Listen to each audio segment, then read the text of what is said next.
půjdu dolů, ať nejsem tak vysoký. Tak teda vítejte všichni na přednášce, kterou jsem pojmenoval Traveling as a Way of Life, a.k.a. Asian Adventure 2023. Díky, že jste přišli ten papír, tak napište to své jméno, e-mail a jdeme na to. Tak nejdřív vám řeknu, o čem budu mluvit, nějaká osnova, tak nejdřív se nějak představím, a potom budu mluvit o nějaké logistice, a potom zmíním proč podám tuhle přednášku a proč jsem vlastně cestoval. Potom vám ukážu mapu světa, řeknu, kde jsem vlastně jel na tom výletě. A potom hlavní část budou obrázky, videa, příběhy. Potom budu mluvit o pár lekcích, které jsem si odnes. A na konci bude prostor na nějaké otázky, na diskuzi. No a tady ten obrázek hezky vystihuje otázku toho, kdo vlastně jsem. Tak to vždycky, když se mě někdo zeptá, tak moc nevím, co mám k tomu říct. Tak aspoň pár věcí. Tak jsem absolventem gymnázia tady Jaroslava Hirovského. Potom jsem odešel do Ameriky, kde jsem studoval 4,5 roku. Vystudoval jsem magistra chemii, hrál jsem tam tenis za univerzitu a poslední rok jsem tam byl jako tenisový trenér a taky jsem tam učil. Můžu to dovnitř? Dobrý. A takže vlastně i tohle mi pomohlo zafinancovat tu moji cestu. Sedněte kamkoliv. No a teďka proč? Tak proč se koná tahle přednáška? Tak jednu přednášku jsem dělal, někteří z vás tam byli loni. A myslím si, že je to pro mě super příležitost se takhle něco naučit a předat nějaké své zážitky a zkušenosti. A taky vždycky, když se vrátím z nějaké cesty, tak se mě všichni ptají, jaký to tam bylo, chtějí vidět obrázky. Tak takhle je to vlastně jednoduchá cesta, jak to všechno spojit dohromady. Takže všichni jste tady a můžu vám to ukázat takhle a nemusím to říkat 40krát třeba. Nějaká logistika, tak jak jsem říkal, prostor na dotazy bude na konci, ale ptejte se kdykoliv. Pokud chcete něco dodat nebo se něco zeptat, tak mě klidně přerušte a zeptejte se. Nahrávám to a budu to dávat na YouTube, tak jestli si má někdo nějaký problém, tak když tak dejte vědět. Ale jakoby vaše obličeje na mě tam nebude, budu tam jenom já a ta prezentace. Tady, když tak máte banány nebo nějaké mandarinky a pití, tak si můžete kdykoliv během prezentace chodit. Záchody jsou, když tak tamhle venku, mužský, ženský jsou tady vlevo. To je asi k těm logistickým věcem. No a chtěl bych říct, že všechno, co jsem zažil a o čem budu mluvit, tak jsou to nějaké moje osobní zkušenosti. Takže zkušenosti jiných lidí by se mohla nějak lišit. A chtěl bych vás dneska vyzvat k tomu, abyste těch následujících 80-90 minut se zkusili na svět podívat trošku jinou perspektivou, nějak jinak, než že je dneska středeční večer a prožili jste zase další týden, ale možná trošku s otevřenou myslí a zkusit se trošku zamyslet, jak to funguje. A zase, co já vám slibuju, tak já se pokusím vám to říct, tak jak to bylo doopravdy, pokusím se být upřímnej a řeknu vám všechno. Tak jdeme na to. Tady je mapa světa. Moje cesta byla docela zajímavá. Tak já jsem začínal, z Prahy jsem jel autobusem podle mě autem s tačkou do Berlína. Čau. Z Berlína jsem letěl do San Francisca. To byl dlouhý 11-hodinový let. Potom jsem tam přespal, letěl jsem ze San Francisca do Singapuru. Potom ze Singapuru jsem pokračoval do Kambodži, což byla první větší zastávka. Z Kambodži jsem, už vám tady ukážu, z Kambodži do Thajska, z Thajska tady dolů do Malajsie a potom jsem zakončil cestu v Pákistánu a potom zpátky do Evropy. No a tady už začíná samotná cesta, takže tady jsem se takhle balil, tady u mě v pokoji a bylo dost těžké vlastně všechny moje věci nějak skondenzovat do jednoho batohu. To potom budu mluvit o tom později. A tady už obrázek letadla, musel jsem ho tam dát. A tady hned první zážitek. Tak já jsem letěl vlastně skrz letecký benefity, protože moje kamarádka v Americe lítá pro United. Takže jsem vlastně mohl do Ameriky letět asi za $80. A vlastně ty letušky v tom letadle vidí, kdo letí skrz ty benefity. Takže hned ta letuška tam za mnou přišla a dala mi tenhle balíček, což je balíček pro lidi z první třídy. A nějak mi tam pašovala vodu, víc jídla. tak to bylo hned hezký, vlastně, že v prvním letu jsem měl takhle dobrou zkušenost. Když jsem doletěl do San Francisca, tak moje oblíbená noc, takhle tady do zestelu a spím na zemi, tak tady hned jsem udělal chybu velkou, že jsem si vzal spacák. Spacák jsem tam použil 4krát za celou dobu a vlastně jsem ho použil jenom tak, když jsem spal na zemi. Takže spacák příště si brát sebou nebudu. No a potom ten druhý let, tak to byl let ze San Francisca do Singapuru. Je to 17hodinový let a je to jeden z nejdelších komerčních letů na světě. No tak jsem si říkal, že bych mohl letět první třídou, tak jsem si to upgradeoval a musím teda říct, jako, že to bylo asi životní rozhodnutí. Bylo to super, mohl jsem si natáhnout nohy, vyspat se, jídlo tam bylo jak z michelinské restaurace, takže začátek letu super. Good morning, good afternoon, good evening. I don't even know what it is. Every time zone is different, but I made it. A tady začala moje... Singapore. I feel like I'm in the future. Nějaký dlouhý. Moje vlogovací kariéra, tak jsem tam nahrával nějaký vlogy. Můžete očekávat třeba během roku nějaký dokument, ale uvidíme, takže tady vidíte moje nadšení. A ještě teda pár věcí k tomu, jak jsem se tam pohyboval, jak jsem tam přežíval. Tak vždycky, když jsem dorazil do té země, tak jsem si koupil místní SIM kartu, což se ukázalo jako nejvýhodnější. Internet tam fungoval moc dobře a bylo to daleko levnější než třeba tady. Měl jsem jeden batoh 65-litrový, vlastně to je asi takhle velký, potom jeden 20-litrový, ty jsem dal dohromady, mělo to asi 17 kg. A jak jsem se tam dopravoval, tak na začátku jsem hodně lítal, a potom už jenom autobusy nebo nějaký taxíky nebo pěšky. A vlastně já jsem zmiňoval, že jsem byl v Kambodži, v Thajsku, v Malajsii a v Pákistánu, tak 3 z těch zemích, to vlastně nebyla náhoda, proč jsem si je vybral. Tak v každé té zemi jsem měl nějakého kamaráda nebo kamarádku, který jsem potkal vlastně při mém studiu v Americe, tak jsem říkal, že by to takhle všechno spojil. A bydlel jsem buď v hotelech nebo u kamarádů, nebo jsem spal na zemi, jak jste viděli. A celkově výlet trval 2 měsíce, takže den 2 v Singapuru, 14 dní v Kambodži, potom asi 17 dní v Thajsku, 8 dní v Malajsii a nakonec 14 dní Pákistán. Takže to nejlepší vás čeká na konci. No a tady Singapur, tak za mě krásný, futuristický, čistý, velký město. Takhle to tam vypadalo. Hrozně i vlastně hezká příroda. To uvidíme tady, když jsem tam procházel, tak jsem si připadal jako někde v budoucnosti. Pár zajímavostí. Tak jedna z nich je, že když třeba máte žvejkačku a ji tam hodíte na zem, tak můžete dostat několika set dolarovou pokutu. Takže celé město bylo jako ultra čistý. Takhle tady krásné hodiny. Jak jsem zmiňoval, tak mezi těma mrakodrapama tam můžete jít do spousty parků, takže jsem tam cítil dost hezky. Tohle je DNA most. Tady na levé straně, možná znáte, Marina Sands Bay, je to obrovský hotel, to vlastně 3 budovy a nahoře surfařský prkno. A tady to vpravo, tak to vypadá jak opera v Sydney, není to teda Sydney, ale je to opera v Singapuru. A v Singapuru jsou vlivy vlastně 3 zemí, tak vlastně vliv čínský, vliv indický a vliv malajzijský. Takže když jsem tam procházel tím městem, tak tam bylo vidět vlastně různý vlivy. Tak tohle vypadá na Indii. Tohle taková něco mezi. Tady je zase Indie a hned vedle toho Čína. Takže už vlastně od začátku se mi líbilo, že tam jsem byl vystavený velký spoustě různých kultur. Tady ještě potom Indie, na té se mi líbí, jak mají vlastně ty různé barvičky, k tomu se ještě dostaneme později. No a Singapur je známý svýma nákupníma centrama, tak jsem se tam byl podívat a hned takhle asi na začátku, normálně v nákupním centru je řeka, tak se tam také můžete po ní projet, dost hezký. A tady už potom Singapur v noci, tak za mě nádherný. Spíš jsem si připadal než v Ázii jako někde v New Yorku. A tady takhle pořádají večer vlastně show.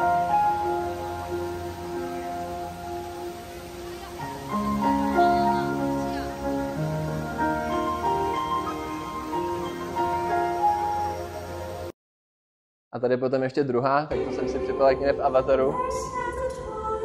Tam jsem si lehnul na zem a já jsem koukal nahoře na stromy, bylo to super. No a tady už končí Singapur, bylo to rychlý, ale sladký, jak by se řeklo short and sweet. A opět moje oblíbená činnost, kdybyste potřebovali pomoct se spaním na letištích, tak se nezapomeňte obrátit na mě. A první let ze Singapuru do Kambodži letěl jsem z Malaysian Airlines a nikdy jsem neviděl nic takového. Vlastně ta bezpečností na to video, tak to vypadalo jako něco takového. Tak musím říct, že je dost unikátní. A teďka přijde druhá část.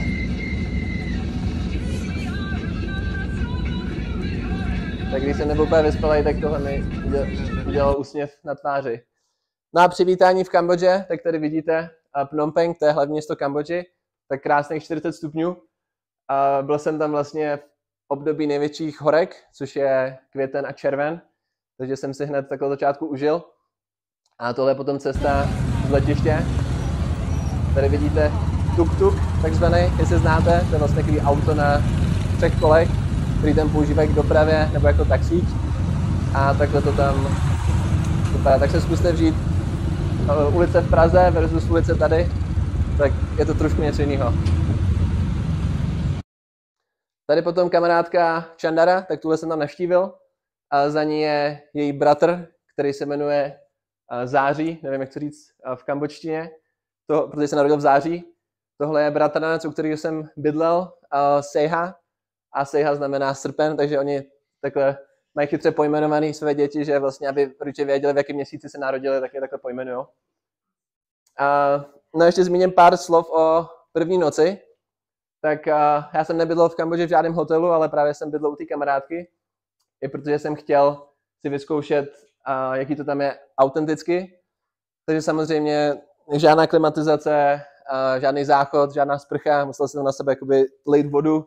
A jak jste viděli, tak 40 stupňů první noc a časový posun, stres, tak první noc jsem se úplně moc nevyspal. Ale druhý den jsem hned ráno šel prozkoumat, jaký to tam je. Tohle je vlastně dvorek té Chandary, tak jsme tam takhle s klukama zahráli fotbal. A to bylo super. Vlastně já jsem tam přišel, byli tam 2 kluci, kteří si hráli s míčem, tak jsem si s tím jako, že si s tím budu zakopat. Tam jsem trénoval. A během asi 5 minut tam bylo 30 dětí a všichni tam se mnou chtěli hrát. A to bylo vlastně takhle po celou dobu, že v té Asii, když vidí vysokýho bílého člověka, tak je to pro ně něco, co prostě vidí třeba jednou za život. Takže spoustu lidí tam se mnou fotilo nebo chtěli se mnou bavit, takže to bylo takový... Dotaz?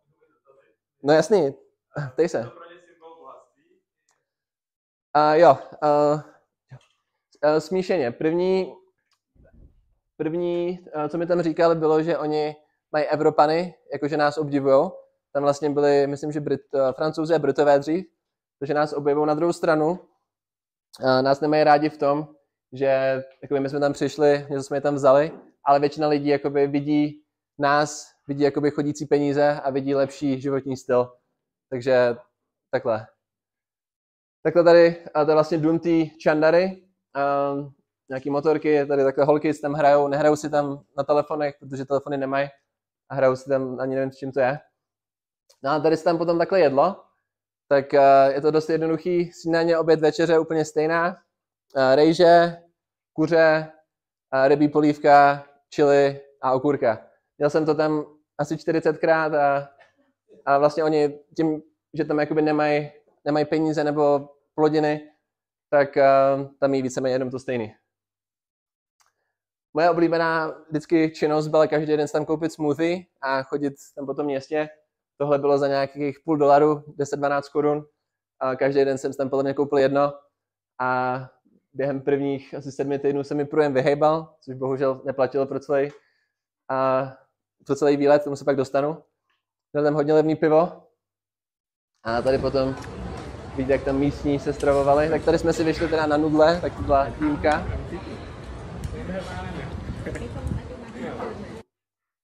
No a tady už potom jsme v Angkor Watu, tak jestli někdo zná vlajku Kambodži, tak tam vlastně uvidíte ty 3 vrcholky.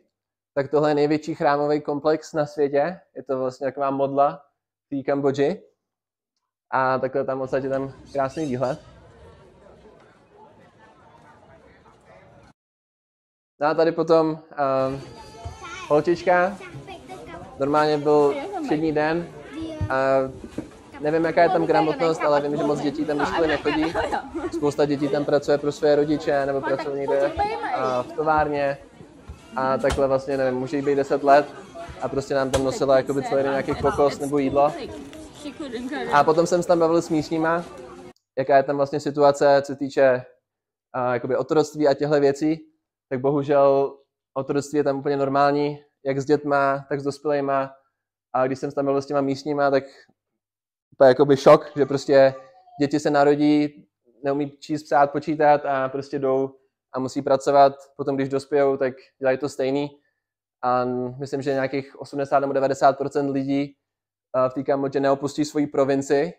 Takže si představte, že celý život prostě jste farmáři a žijete v jednom městě nebo v jedné provinci. Tak obrovský kontrast proti naší civilizaci tady, nebo na té západní. A tady takhle malí mniši, tak já jsem vždycky obdivoval meditaci a buddhismus, tak takhle tam vidět vlastně ty oranžové roby a ty mnichy v nich, tak bylo super. A takhle normálně jdeme po ulici a tady opičky se stravujou. A kdybyste měli hlad, tak jste si mohli tady koupit takhle krásný maso. A zrovna v pondělí byla kraví hlava k jídlu, tak potom, když jsme tam chodili a kupovali jsme si jídlo a vlastně, a v těch restauracích, tak jediná věc, která mě nějak chlácholila, byla, že vlastně to maso bylo upravené pod vysokou teplotou, ale když jsem to viděl takhle v tom horku v těch 40 stupních, ještě když tam potom lítaly různý mouchy, tak nevypadá to úplně hezky, asi se na tom shodneme. So this is the room when you come in. Tady typický kambodžský dům. I guess living room. Takže normálně tam jakoby může vejít. To je obývák. Over there. To je vlastně spojený s restaurací, takže the kitchen. Tamhle potom se vaří, to je kuchyň a nahoře mají mají ložnici. The bedroom is over there. Mají tam díry normálně, všechno mají klimatizace, vůbec jako ani neví, co to je. Takže jakoby přes den tam vlastně v tom domě, který je ještě z kovu, tak tam se skoro nedá být, třeba 50-60 stupňů. Ale na skladění si tady můžete dát cukrovou třtinu. To potom ještě budu mít video později, tak takové vlastně dřevo, který dají do stroje a potom z toho dostanou tu cukrovou třtinu, tak bylo to teda hodně sladký, ale aspoň se člověk schladil. No a tady jsem si říkal, že vyzkouším nějakou místní specialitu, tak jsem ochutnal chýra místního. Úplně se mi do toho nechtělo, ale nakonec jsem říkal, že to dám. Špatný to nebylo, no.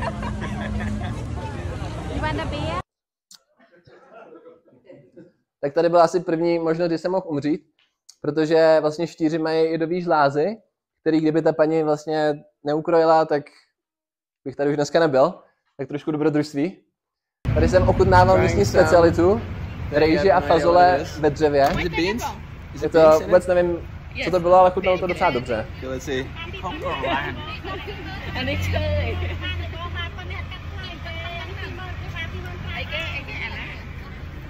Interesting taste.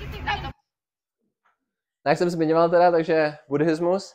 A tohle bylo super celou cestu, že jsem tam byl vystavený vlastně všem hlavním náboženstvím.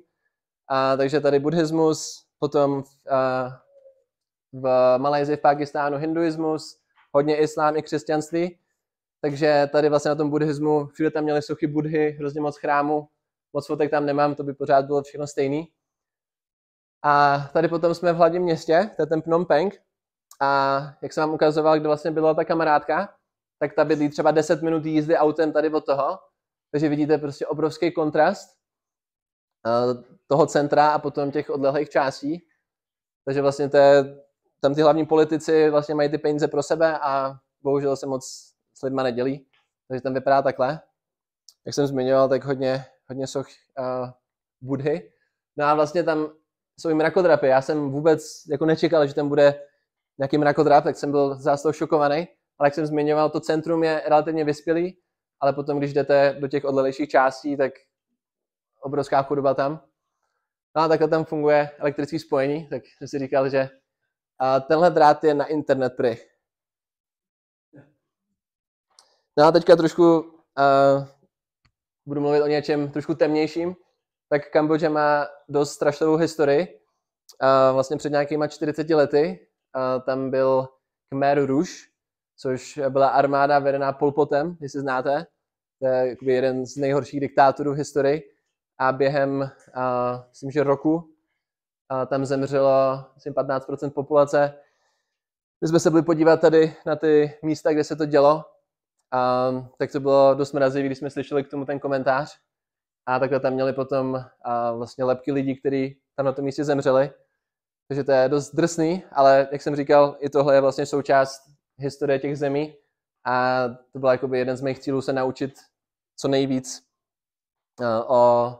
o mě a o světě, co jsem vám předtím neřekl, když jsem mluvil o proč. No a tady jdeme teda zase trošku teďka nahoru. Tak tady potkal jsem tam spoustu lidí a to musím říct, že byla asi moje nejoblíbenější část na tom cestování. Potkal jsem lidi z 34 zemí, to tam pak budu mít na konci vypsaný, což mi přijde neskutečný. Tohle je Jenny z Německa, Feneke z Nizozemska a Apro, který je Azerbajdžánec, ale narodil se v Lebanonu, žil v Saudské Arábii, já jsem ho potkal v Kambodži a teďka bydlí ve Vietnamu, takže takový trošku mezinárodní člověk. A s tím jsme tam potom jsme se hodně zkamarádili a měli jsme tam noční debaty o životě, o politice, o Americe, o Blízkém východě a musím říct, že to bylo dost ponaučný. Čau, čau. A potom takhle na schlazení jsme tam pili kokos a kokosovou vodu. To bylo super. No a tady pro zajímavost, džusík nějakých 450 ml, který v Americe by stál třeba $2, tak tady za pouhých 7,40, nějakých 200 korun, tak měli tam nějaký obchody pro lidi z západu, který byly teda strašně předražený. Tak tohle, když tam koupíte smoothie za 10 korun a pak vidíte tohle za 200, tak je to trošku nepoměr. Tady jsme si vyrazili s Aprem na nějaký indický jídlo a hned zase jsme měli nějaký záměr konverzace. Tady jsem potom potkal, jsou kluci z Dánska, tady jsem si vyšel na jednu z mála party a party byla super. Pak jsme se vraceli, šli jsme vlastně po tom Phnom Penhu po ulici a pořád tam na nás dorážel řidič toho tuk-tuku, jestli nechceme se s tím svést, protože to jsou jakoby lidi, kteří musí pracovat a vlastně každý den od rána do večera, aby užili svoji rodinu, takže jste tam k nám prostě pořád nucoval, až se na ně ty kluci naštvali a vlastně říkali, jako, ať nás nechá, že prostě nechceme.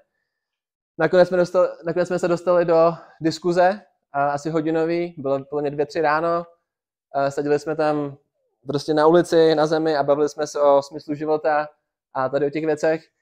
Tak když nám zase ten pán říkal, jaký to tam je pro něj, že se musí starat o svou rodinu, že vlastně půlka jeho rodiny je mrtvá, další půlka je nemocná, že nemá peníze, nemají dům, tak to bylo takový dost náročné to slyšet. Otázka, jestli teda všechno, co nám řekl, bylo pravdivé, nebo se nám to říkal jenom proto, že jsme Běloši, ale jakoby věřili jsme mu, tak jsme mu potom dali pár $, tak doufám, že jsme udělali dobrý skutek. A tady takhle lidi si šetří ruce. No a tady potom jsme si udělali výlet na jeden z mála ostrovů v Kambodži. Tady jsem byl s tou Chandarou, s mojí kamarádkou a potom s její kamarádskou skupinou, což bylo pro mě úplně perfektní, protože jsem tam byl vlastně s 10 místníma, kde jsem se mohl neustále ptát na nějaké otázky, kterých jsem měl hodně. Tady potom jsem musel překonat velkou překážku, abych viděl západ slunce, těch tam ještě pár bude a musím říct, že ty se prostě nikdy neomrzí. Tady jsme si potom udělali výlet na lodi. Tohle je vlastně moje kamarádka Chandara, tohle je další. A tam to fungovalo tak, že... Slyším zájem velký tady. Tak to fungovalo tak, že jsme tam byli na oceánu a tam byly rybářské lodě, které tam kotvily. Tak vlastně ty lidi, se kterými jsem tam byl, a řekli, ať se zastavíme vedle nějaký, tak jsme tam zakotvili. Normálně jsme přešli na jejich loď, takže normálně jakoby uprostřed oceánu jsme se nalodili na jinou loď a koupili jsme si tam takhle čerství krevety. Ne? Dotaz? Tak to bylo super zájem. Tady jsem s Bunchongem Bungem, kamarád, který chce být politik, tak jsem se samozřejmě vyptával na, jak to tam funguje, korupce a tak dále. Tak říkal, že pokud jakoby se chce dostat buď na univerzitu, nebo do té politiky, tak neexistuje, že by tam vlastně někoho neuplatil. Že tam mají vlastně 100% jakoby na tu univerzitu, tak 90% z těch 100% je za úplatek a jenom 10% je za vaše jakoby výsledky. Takže si představte vlastně dostat se tady na Karlovu univerzitu, tak byste museli říct rodičům, ať vám to zaplatí. No a tady jsme si vařili na lodi, což byl teda poměrně dost dobrý zážitek. Tak prostě dali dřevo, udělali oheň, dali jsme ty krevety z té rybářské lodě a uvařili jsme si. No a tady potom čerstvý krab a neskutečné jídlo, takhle potom romantická večeře. Jsme to museli s nimi samozřejmě oslavit. A tohle potom teda smetánka kambodžská, vlastně všichni z nich mají práci, což tady u nás samozřejmě úplně normální, ale tam to normální vůbec není. A většinou jsou to lidi, kteří jsou třeba jediný z jejich jakoby okrsku, který mají buď vyučování nebo práci. Takže třeba ta Čandara, tak to je vlastně jediná z nějakých 10 000 lidí, vlastně, která bydlí v té oblasti, která má vzdělání. Tak jenom vlastně tohle vypovídá o tom, jako jaký to tam je. Za to jsem vlastně vděčný, že jsem měl tu šanci tam s nima bydlet a aby se tam o mě starali. Tady schválně si někdo uhádne, co se snažíme říct rukama.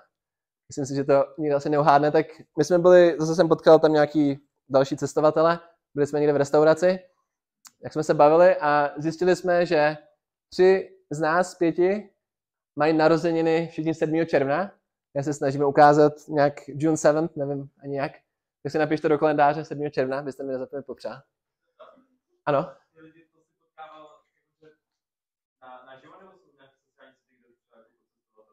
A v hostelech. Tam vlastně byly jakoby pokoji třeba s 12 postelema, bylo tam spoustu akcí v rámci těch hostelů, takže tam jsem... Já jsem ho tam neskoušel, měl jsem vlastně turbo vztah, ale jakoby asi to tam funguje normálně, no. Tady jsme se pak byli podívat na farmu pepřovou, že vlastně Kambodža je hodně známá svým pepřem. Je možný, že, nebo je pravděpodobný, že ten pepř, co máte doma, pochází z Kambodži, z Kampotu. A tam jsme si ho mohli vyzkoušet. Vlastně pepř roste takhle na stromech a i ho ochutnat. A tohle teda bylo jako fenomenální. Já nejsem vůbec fanoušek pepře, ale teda pepř z Kambodži byl výborný. Takhle potom pár příkladů z místních trhů. Tak takhle tam mají prostě olejně vyskládaný, to jsou mini krevety, takový chipsy, všechno tady lahůdky, i trošku západního jídla jsem si tam mohl dát. Tohle mělo být maso, nemyslím si, že to vidělo zvíře. A takhle jsme tam vlastně jedli s tou rodinou, tak rejže, rybí polívka, tohle teda bylo, to jsou vnitřnosti a já jsem prostě nedokázal to ochutnat. Jako většinou fakt jako ochutnám všechno, jak jste viděli, ale to prostě vypadalo tak jako špatně, že jsem musel odmítnout, i když jsem měl velký hlad. A tohle dálnice místní, tak tady k tomu se pojí dobrý příběh. Tak my jsme jeli vlastně pryč z toho ostrova zpátky do hlavního města a ujel poslední autobus, takže jsme vlastně neměli se tam jak dostat. No a potkal jsem tam 2 Nizozemce, nizozemský pár, tady trošku odbočka. Pokud máte druhou polovičku, tak vám doporučuji vycestovat společně do končin třeba jako tady východní Asie, třeba tamhle Tomáš s Aneškou. A vlastně jsem tam potkal spoustu párů a musím říct, že všichni jakoby hrozně pozitivní hodnocení a jsem viděl prostě, že to lidi semkne dohromady, takže určitě doporučuji. No a ten příběh, tak my jsme si pronali taxíka za $45 na 2,5 hodiny, takže vlastně za $15 na člověka 2,5 hodiny, což nechápu, jak se to ten člověk může uživit. A vlastně jsme jeli takovouhle silnicí, takže já si myslím, že to opotřebování toho auta bylo tak 10krát dražší, než to, co jsme mu zaplatili. A ten řidič byl celou dobu hrozně nervózní. My jsme si mysleli, že prostě nás chce ukrást, nebo že neumí řídit, nebo něco. Ale asi to bylo z toho, že jsme mu zaplatili až potom. Protože jakoby $45 tam pro ně je, a myslím, že i měsíční plat. Měsíční plat je $30 podle mě. Nebo 300. No ne, to jsem si měl nastudovat. No tak tohle jsou oni, to je Thijs a Sam. A tady ještě potom na konci jsme se byli podívat na Sea Games, to jsou vlastně jakoby olympijské hry jihovýchodní Asie. Krásný stadion, tady jsme byli na stolním tenise.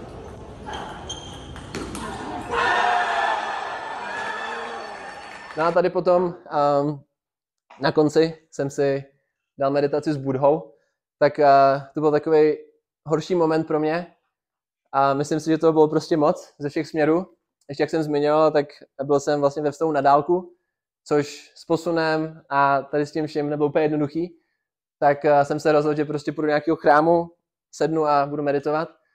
Tak jsem vzal tuk-tuk, 2 hodiny $10, takže jsem mu zaplatil 100 korun za hodinu jízdy, což nevím, kolik by ten třeba Uber stál, to by bylo třeba 10 000.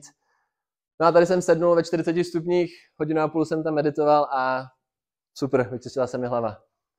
A tady ještě potom, jak to vypadalo, tady vlastně bydlela ta Čandara, tak to je vlastně dvorek, tady v tom domě bydlela. Takhle vidíte, prostě nepořádek, fakt jako špatný a tam jsme potom hráli ten fotbal bez bod, což teda musím zaklepat, že se mi tam něco nestalo. A tohle je babička té Čandary a tohle je mamka.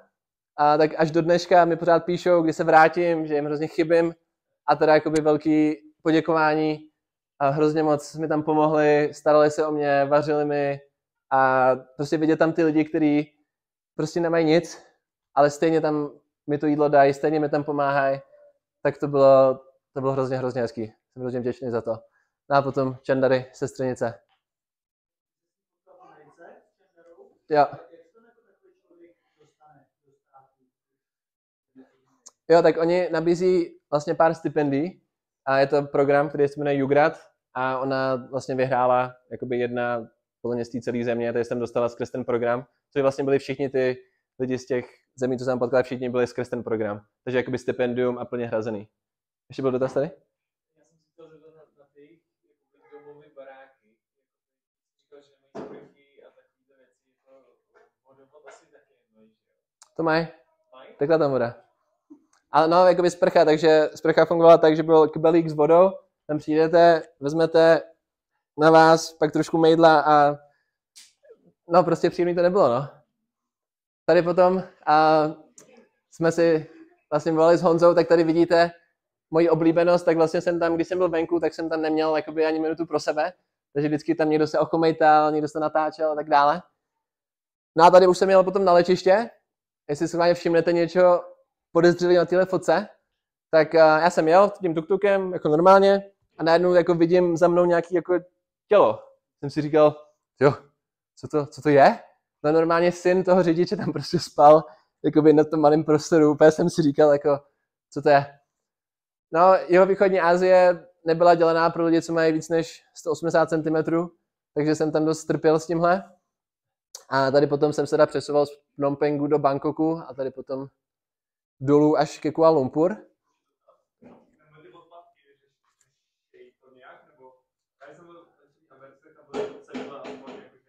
Aha.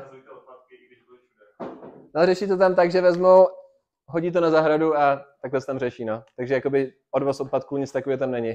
Hází to do moře anebo na zahradu.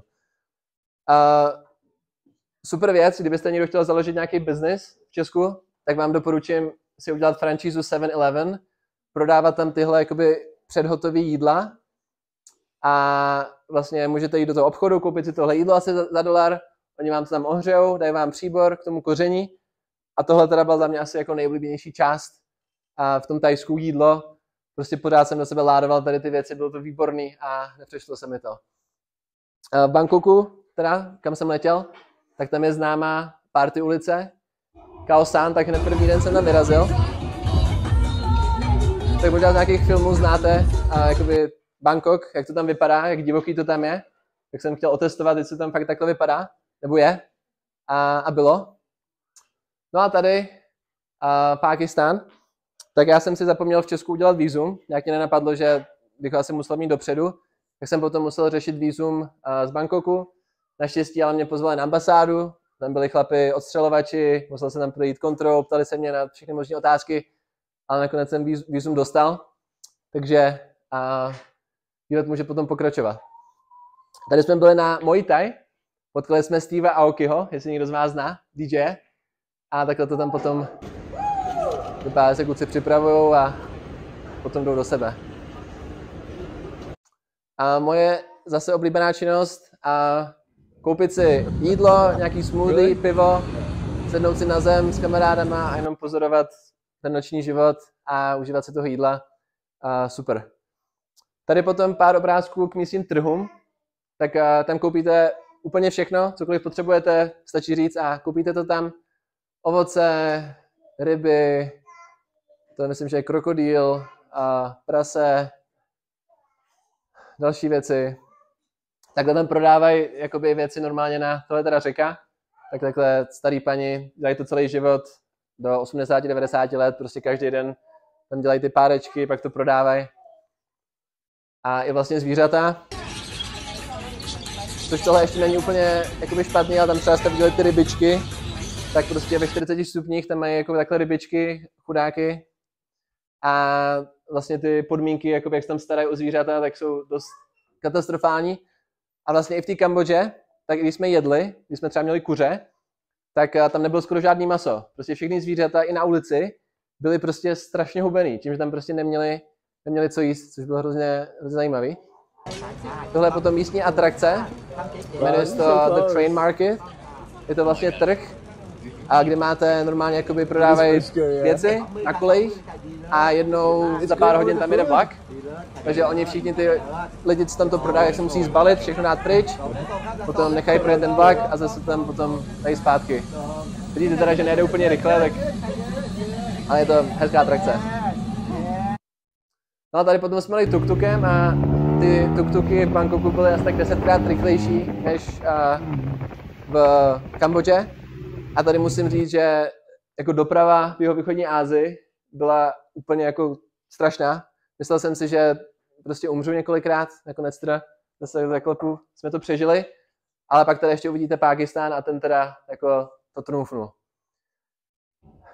Tohle je Bangkok, něco podobného jako Singapur, krásný, velký, vyspělý město, ale moc se nenechte klamat, protože vlastně Bangkok je hezký, ale zbytek Thajska, je tam spousta chudoby, spousta nevyspělosti, není to tak špatný jako Kambodža, ale i tak to není jakoby žádná hitparáda.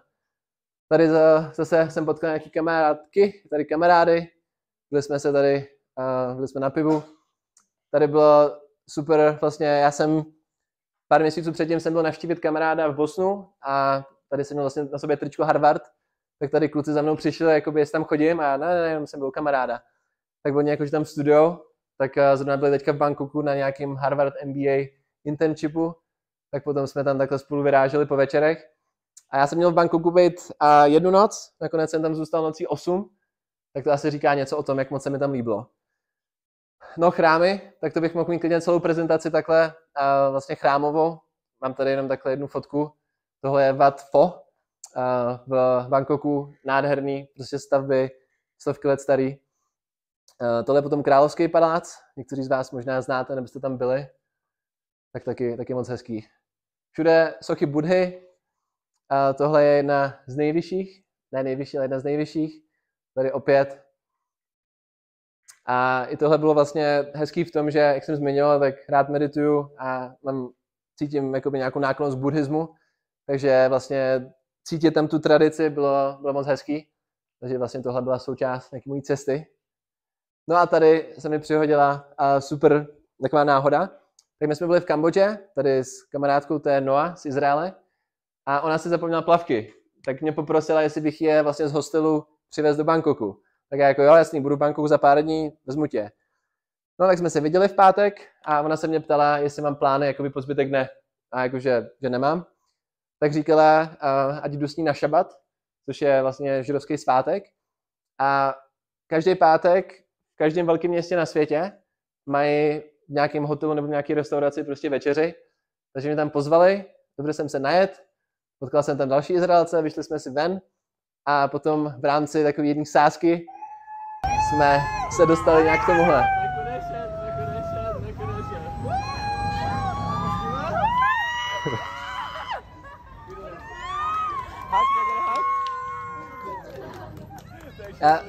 Ty to neposílal.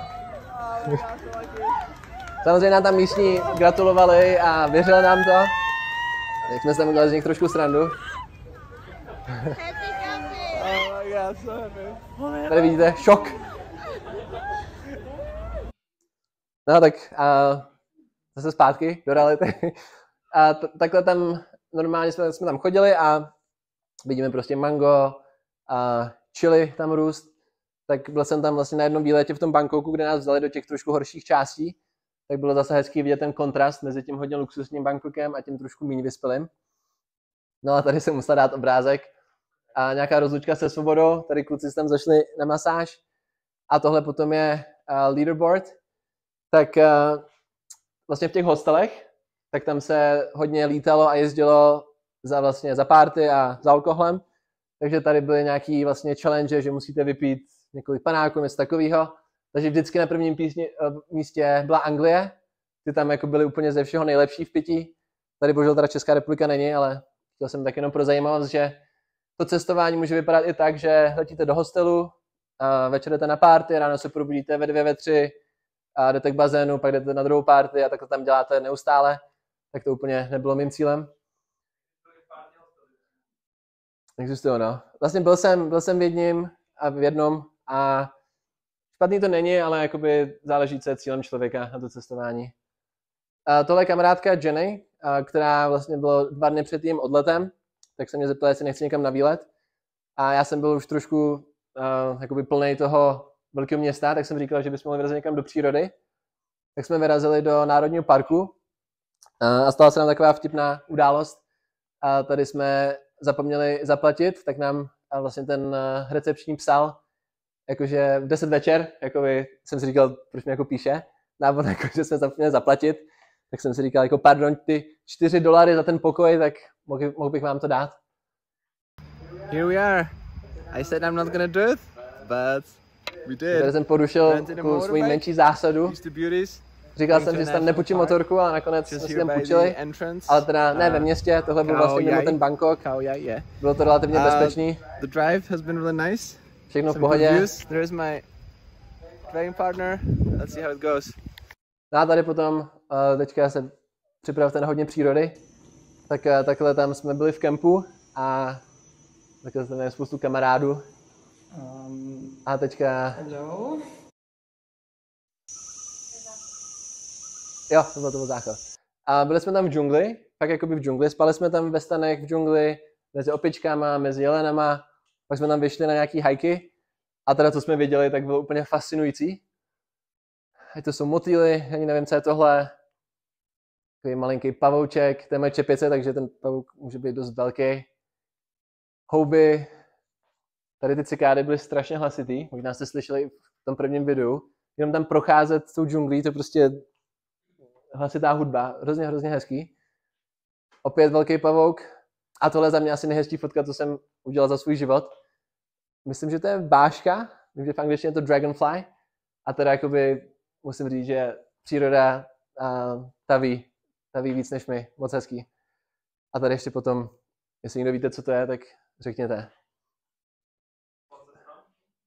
Pak bude vtipný video. A schválně, jestli někdo uhádne, co jsem tady snažil vyfotit. Jestli někdo vidí něco. Přihoříva. Brouka, myslíš? Těsně vedle a jako mě to přijde úplně neskutečný, že ta příroda se to zařídí tak, že to je prostě vypadá to jako list, ale prostě je to motýl. Ani takhle bych tomu skoro nevěřil. No a tady se stala krádež, tak my jsme přišli do kempu po prvním dni a vidíme tady opičku. To není teda náš stan ještě, ale už jsme cítili, že bude problém.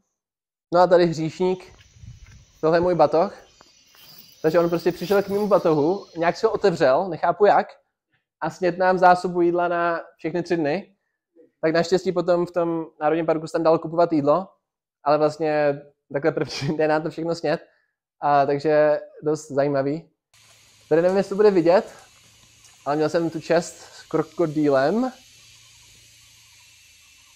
Můžete vidět, co tady. Tak to jsem si říkal, měl jsem kolem sebe ručník jenom v pase, šel jsem se sprchovat. No a najednou tam jako něco slyším šumět a kamarád. Tady jsme byli potom na nočním safari, tak to byla pecka, se teda pršelo poprvé, ale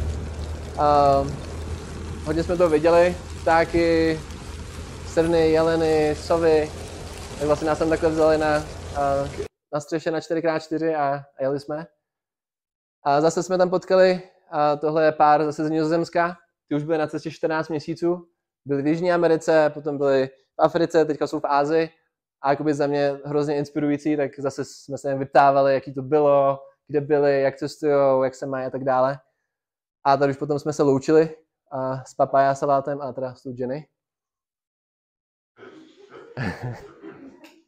Z jednoho národního parku do druhého, tak tohle už bylo tam po sezóně, ale nějak jsem dokázal sehnat kontakt na Vasanu, což je tady ta paní, která je moc hodná, která se o mě starala, předtím mě tam vařila, byla tam jako můj guide a měla tam takhle domácí mazlíčka.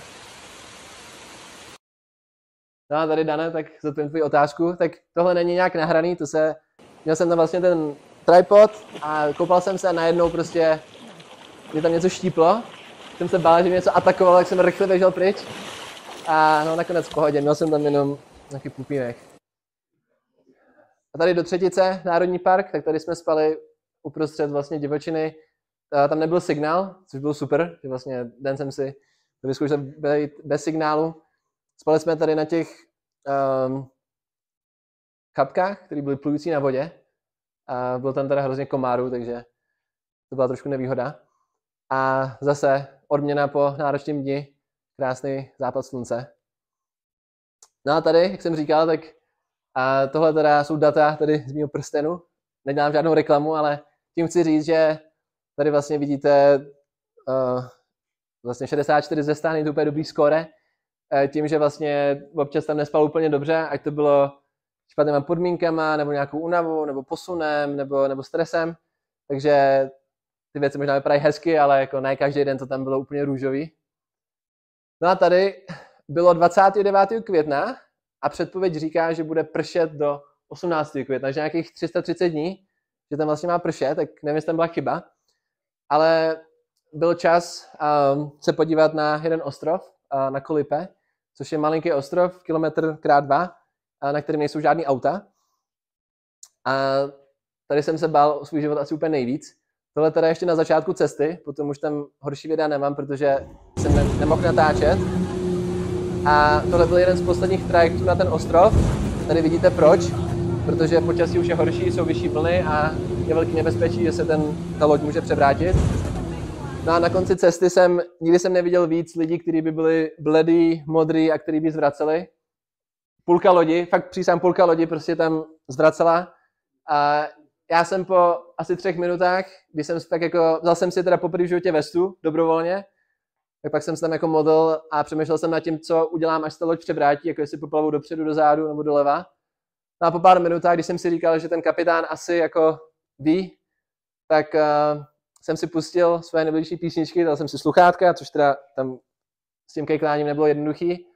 A takhle jakoby z nějakého strachu o holý život, sotva, tak pak ukápl pár slz. Jsem si vlastně uvědomil, co všechno se děje, že jsem na druhém konci světa, jsem tam s jedním batohem, ten je někde na přídi lodi, nejspíš ten batoh bude úplně mokrý, ale bylo to super. Taková horská dráha vlastně zadarmo. Na trajektu jsem potkal kamarádky ze Švédska, takhle teda nebyla úplně připravená.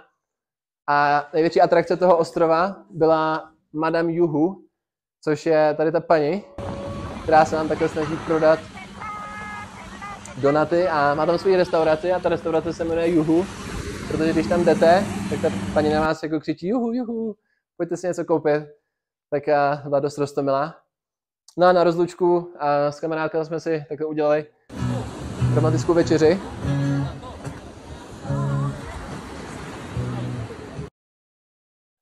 Lynn a Rošken ze Švédska. No a teďka už byl čas do Malajsie, tak se blížíme druhé půlce. Tak tady jsem přecházel hranici poprvé po vodě, vzali nám pasy v Thajsku, vrátil nám ještě až na ostrově Langkawi a nakonec ale všechno dobrý. A zase už na tom trajektu jsem si měl potkat tohle Talita z Belgie, Chris z Itálie a Kuen z Nizozemska. Byli jsme tam spolu 2 dny, půjčili jsme si motorku a prozkoumali jsme celý ostrov a bylo to super. A tohle je z Ameriky, vlastně můj kamarád, fanoušek Chicago Bears. A tady už potom příroda na tom ostrově, tak to byl trošku kontrast, protože na tom ostrově předtím vlastně nebyly žádný auta, a byl to malinký ostrovek, tohle zase už byl jakoby velký ostrov, ale měl teda i krásnou přírodu. A zase můj oblíbený západ slunce. A ještě jeden. No, takhle se tam objednávalo jídlo. Tak tady je moc děkuju, protože když tam vidíte Sam Dam, tak nevíte, jakoby, co to je, tak tady k tomu dali obrázky, takže jste si mohli objednat to, co jste chtěli. I'll get one this. No, takhle jsme to objednávali. No a na tom ostrově bylo hrozně moc opiček, tak za mě dost roztomilý. No a tady potom, tohle jsou turisti. Já teda říkám sobě cestovatel, nerad jsem, když mi lidi říkají turista. Ale takhle tady paní opička jí vzala láhev a paní se jí snažila vysvětlit, takže ať se teda napije, ať to otevře, ale pak se naštvala a dala jí pořádně do nosu. No tady jsme byli na lodi a jsme nás tady přepadli. Opice, myslím, tam někomu ukradli telefon, který potom spadnul do vody, tak chudák člověk, co? A nebyl úplně chytrý. No a tady už jsem byl na cestě do Kuala Lumpur a takhle jsem tady udržoval kontakt s západním světem přes WhatsApp nebo přes FaceTime, tak tady s mojí rodinou a s pejskem. No a opět spaní na zemi, tady jsem čekal na svého kamaráda Vigneše, který ho vidíte potom. A tohle už je Kuala Lumpur, tohle jsou Batu Caves, je to vlastně chrám v jeskyni a tohle už je vliv hinduismu, takže všude vidíte takhle ty různé barvičky a krásný výhled. Hrozně se mi líbí vlastně ty různý pestrý barvy, rád bych si mě podíval do Indie. No a Kuala Lumpur a jejich nákupní centra byly úplně fascinující. A tohle není zábavní park, ale tohle je nákupní centrum. Tak si představte Nový Smíchov, že byste tam takhle vzali na horské dráze. Úplně pomalý to není. No a tady potom jsme si vyšli na barbecue korejský, to je ten kamarád Vigneš. Tak mi tam udělal výborné jídlo. Mimochodem teďka se dostal na Oxford, tak jsem mu gratuloval, byl jsem moc rád. Je to zase taky ten vlastně jeden z mála, kteří se dostali do Ameriky skrz ten program a teďka získal další stipendium na ten Oxford, tak jsem za ně moc rád. No a kdybyste chtěli dobře najíst, tak můžete si dát tady, pokud se klidně běžte. Ale já spíš vám doporučil Kuala Lumpur a Malajsii, protože vlastně Malajsie, tak tam jsou vlivy zase Indie, Číny a potom jsou tam Malajci. A teda jakoby lepší jídlo jsem nikdy v životě nejedl, asi nikdy jíst nebudu. Bylo to strašně dobrý. Byl jsem tam s kamarádkou teda ještě jednou, která věděla, kde jsou všechny dobré restaurace, takže každý den ráno, oběd, svačená večeře jsme šli do nějaké restaurace za $2, za $3 a prostě úplně jako pecka. Tohle je ona, tohle je Nurin. A tohle je teda muslimka, takže Apro, ten byl křesťan, a Vigneš hinduista, tady muslimka, takže jsem takhle se mohl zase prostě ptát, jaký to je nosit takové oblečení, jaký to je prostě být žena v téhle společnosti, a jak vidíš život, jaký je tvůj názor tady na to. A tohle bylo za mě asi jako nejpřínosnější za ten výlet, že jsem se toho hrozně moc naučil takhle od lidí. Jsem si připravil jak továrna na otázky a to jsem se to dozvěděl. Kdo se ptá, ten se dozví. No a tady jsem, víte, veselý sídlem, jsem se byl podívat do místní mešity a tohle potom, možná někteří znáte, to je dominanta Kuala Lumpur. To jsou ty Twin Towers, ale i když tam byly takhle hodně mrakodrapy, tak i tak tam měli trošku přírody. Tady potom byl 7. června, tak jsem si udělal výlet se svým batohem tady na jednu takovou horu, kde bylo 23 stupňů, což je dost příjemná teplota. A vlastně 23 stupňů bylo nejméně z celého výletu, jak ve dne, tak v noci, co jsem tam zažil. Že vlastně byly tam přes den minimálně nějakých 37, 38 stupňů. V noci tam bylo 35, prostě jako bylo tam dost horký, takže tady jsem si užíval prostě 23 stupňů, tyjo, jako konečně se můžu trošku schladit. No a tady vidíte slovo Pákistán. Tak tady už byl čas na vlastně poslední část cesty, na výlet do Pákistánu. A já jsem si vlastně předtím říkal, jako, jaký to vlastně bude, co mám čekat, vůbec jsem nevěděl. Takže tady jsem byl potom na tom letišti, tak jsme tam šli na check-in a asi 4krát se mě tam lidi zeptali, jestli opravdu letím do Pákistánu a vždycky jako ano, opravdu letím do Pákistánu, protože vlastně linka z Kuala Lumpur do Islamabadu, tak tam asi bělocha nikdy neviděli, takže se tam pořád ujišťovali, jakoby, jestli fakt, jako jestli náhodou nejsem na špatném letu, protože prostě jsem tam byl jediný běloch, už jenom tam u toho gateu prostě tam sedím a lidi tam na mě koukají a říkám si jako, nemám tady jako náhodou něco na sobě a tady už jsem tam doletěl a to natáčel kamarád letiště v Islamabadu. No a největší dobrodružství mého života může začít a taky začalo. Tak tohle je kamarád Adnan, který jsem zase potkal v Americe a který mě tam hostil. A ještě lepší přivítání než v té Kambodži, tak pouhých 45 stupňů. Jak jsem si říkal, no tak musím to nějak přežít, no, co mi zbývá. Měl jsem nějaký zdravotní potíže, kterých teda nebylo moc, ale až na nějaký občasný průjmy, tak nějaká vyrážka se mi tady udělala. Nevím, jestli to bylo z toho jídla nebo z jiných věcí, ale občas tam něco naskytlo. Tohle je ta cukrová třtina, tady vidíte takovýto dřevo, tak oni to dají do takového stroje a potom z toho vyjede vlastně jakoby tekutý cukr. Takže super na schlazení. No a tady bych ještě zmínil pár slov o první noci. Já jsem přiletěl do toho Islamabadu, tam je 3hodinový posun od toho Kuala Lumpur, takže jakoby jsem byl taky menší jetlag. Bylo tam teda strašný horko a bohužel jsem si nezamluvil hotel s klimatizací, což byla osudová chyba. No, byli jsme první den na jídle, nebo tady na té cukrové třtině a druhý den mi prostě bylo nějak špatně, takže hned od rána jsem tam lítal na záchod. No a jakoby v tom pokoji bylo třeba 45-50 stupňů, to prostě byla sauna. Tak já tam prostě, a samozřejmě v Pákistánu nemají záchod, takže tam jdete a prostě máte jakoby díru ve zdi, takže pokud třeba na záchod, tak si musíte kleknout takže já tam prostě v tom horku, ještě bylo břicho, tak jsem tam si spocený, jsem tam seděl, tak jsem si říkal, jako, že jestli přežiju tenhle den, tak potom už asi přežiju všechno, tak bylo to teda jako dost nepříjemné, když jsem si šáhnul takový dno. No a tady už potom Usáma Aslam, což je kamarád toho Adnana, tak ten Adnan se mi nemohl věnovat první týden, protože měl závěreční zkoušky a tam se nám přihodila taková nepříjemnost, protože v Islamabadu byly někdy v červnu protesty proti vládě, takže se tam všechno změnilo, takže i vlastně jeho závěreční zkoušky se změnily.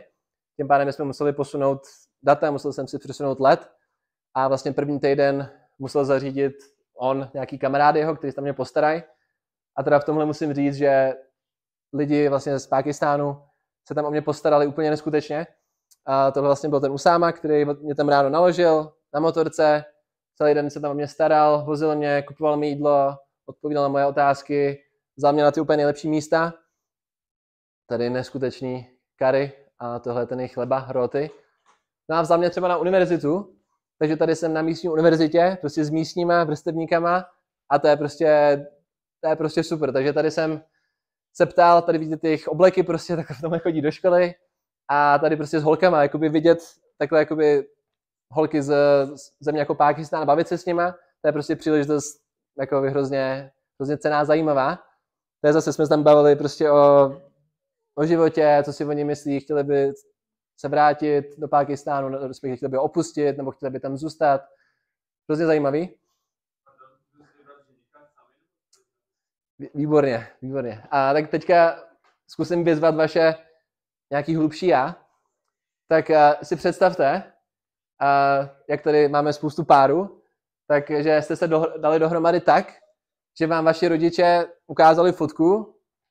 Teďka jakoby v posledních letech, dřív teda fotky nebyly, tak asi prostě vám řekli jméno a řekli vám, že za 14 dní se budete vdávat nebo ženit, že jste si museli najít šaty nebo oblek a ženili jste se nebo jste se vdávali 14 dní potom. Takže tam neexistuje to, že by prostě člověk, jakoby, že bych já jako kluk pozval holku někam ven, to tam jakoby je i podle mě trestný a pokud se to rodiče dozví, tak je tam prostě obrovský průšvih pro ty děti, takže tam jakoby chození tam vůbec jakoby není, tam prostě buď jste daný nebo ženatý, nebo nejste. A vlastně otázka, kterou jsem tam dostal nejčastěji, tak lidi se ptali, odkud jsem, to je asi logický. A druhá nejčastější otázka byla, are you married? jestli jsem ženatý. A vždycky jako, to jako zátázku, jakože, no jako nejsem. A oni jako, nejsi, a jako máš už někoho domluvený? A jako, ne. Tak jsem potom jenom jako vysvětoval, že jako v mojí kultuře to funguje tak, že prostě lidi se poznají, někdo se mi líbí, pozvu toho člověka ven, pak spolu třeba nějakou dobu jsme, no a čekám prostě pár let třeba, jakoby, jestli ten člověk je ten pravej. A třeba ne, takže se může stát, že to prostě nevyjde. No a tam u nich mají procento rozvodu 1%, tam vlastně neexistuje, že by se člověk rozešel a je to prostě nepřijatelný kulturně. Pokud tam člověk, nebo jakoby hlavně žena, rozvede s mužem, tak má víceméně jakoby po životě. Tohle je Islamabad, tady jsme byli v jedné luxusní restauraci, takhle s krásným výhledem.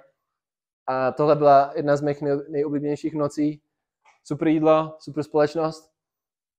Tady jsem dostal dárek od Usámy, jejich místní nějakou šálu, což v těch 45 stupních se hodilo, a čepičku. No a tady potom kluci tak byli dost zajímaví, protože mi tam říkali o tom, jak pašují z Afghánistánu drogy, že znají, že mají kamarády v Talibánu a jak bojovali v té válce a jo, jak to tam jako dělají, jestli nechci s nima. Tak jako by to bylo dost zajímavé. No a tohle je kolej, tak tohle je postel. Jsou to třeba 2-3 deky na sobě a takhle tam spali. Bylo tam třeba, nevím, 3 metry, možná 4 metry, 4 metry a tohle by byla jejich luxusní kolej. Protože tam, jak to funguje normálně, tak tam mají rodiny třeba 8 až 15 dětí. Takže tam prostě je normální, že třeba 4 sourozenci spí vlastně v jednom pokoji. Takže to není jako u nás, že bychom měli prostě pokoj pro sebe. To je tam prostě neexistuje. A tady se podívejte, jak se tam stoluje u místních. Takže lžička a rovnou dovnitř. Tak já jsem to strašně užíval, protože si vemte, že bych tady přišel sem nebo někam do restaurace v Česku a začal tam prostě jíst rejži rukama. A tady je to prostě úplně normální. Tam jsem vzal příbor a oni jako, co to tady jako dělám? Takže úplně jako rozdíl těch kultur, úplně jako základní věci, které dělají oni úplně jinak, nebo základní jejich pohledy na život, tak vlastně každou chvíli, každou otázkou, každou nějakou jako věcí, co mi řekli, tak jsem úplně bortili nějaké moje představy o životě, jak to má fungovat, protože jasný, jakoby já žiju tady v Česku, byl jsem nějakou dobu v Americe, ale to je pořád ta západní kultura, tak si jakoby myslím, že takhle by se nějak mělo žít. No ale pak letím sem a tady vidím, že lidi žijou úplně jinak, že ty si myslíš, že takhle se má žít. Tak potom je dobrý, jsem si trošku uspořádal věci a jsem si uvědomil, že jsou i různý pohledy na život. No a tady, nevím, jak se tohle mohlo stát, já jsem vlastně rok bydlel na té Michiganské univerzitě a za těch 14 dní jsem tam potkal 2 kluky, co prostě měli tohle tričko na sobě. Úplně tam nestudovali, prostě jestli to tam nějak dovezli, nebo vůbec nevím, jak se tam dostalo. No a tady už jsme ve městě Lahore. Tady vám ukážu svůj pákistánský zpěv. Čepička, správně.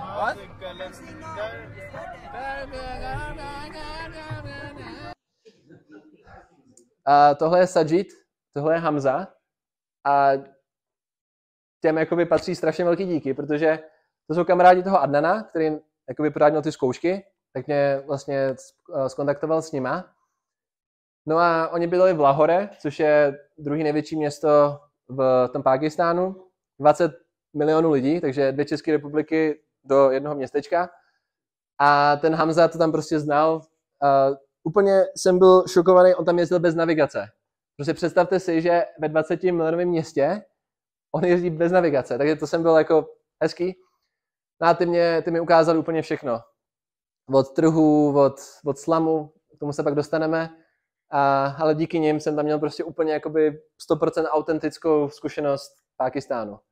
Tady jsem si vyzkoušel trošku brigádu, tak tady v místní mešitě. Každý den na oběd tam vlastně uvaří obrovskou kopu jídel a jsem tam pomáhal rozdávat jídla. Tak jsem z toho měl dobrý pocit.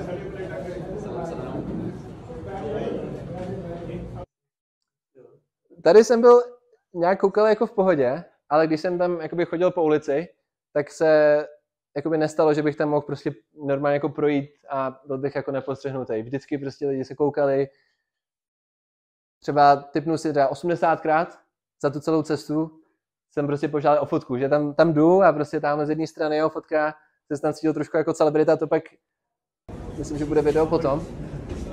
A tenhle chlap je islámský skolar, který má asi 4 miliony sledujících na YouTube.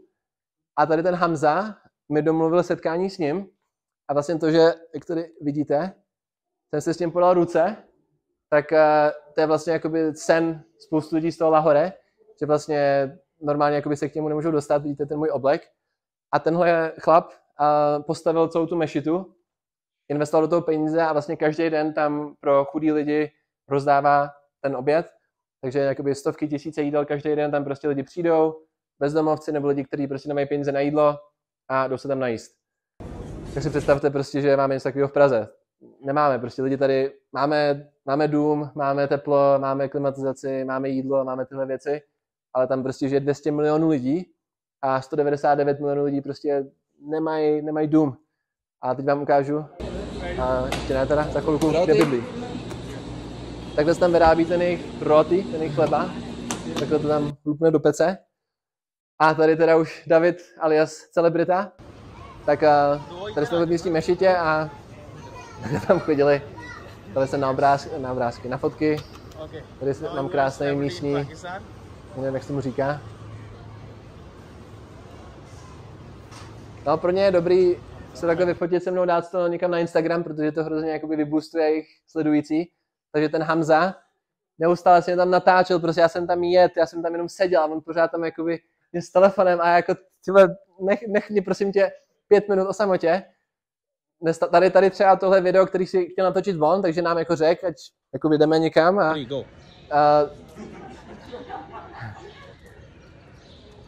vypadá hrozně profesionálně, ne? Jako tam, takhle jdeme 2 Pákistánci, 1 běloch, úplně super. Very nice.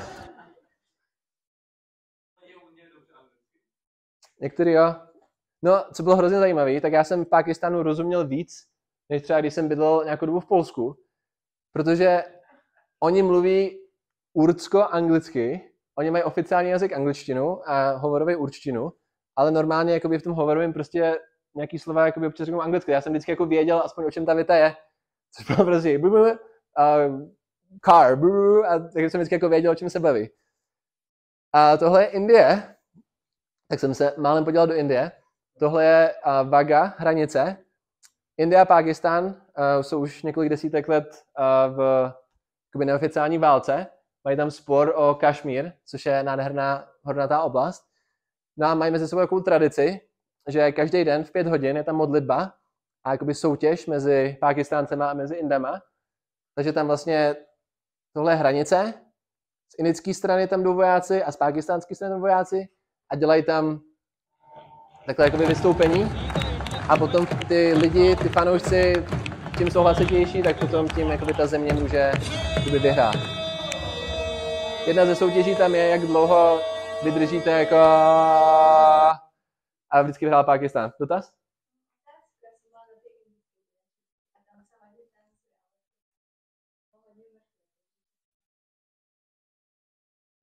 No, kdybych to vzal očima českýma, tak myslím, že tam se tam tancovalo hodně, ale pravda, ty Indové byly takový víc, jakoby lepší energie tam byla od nich.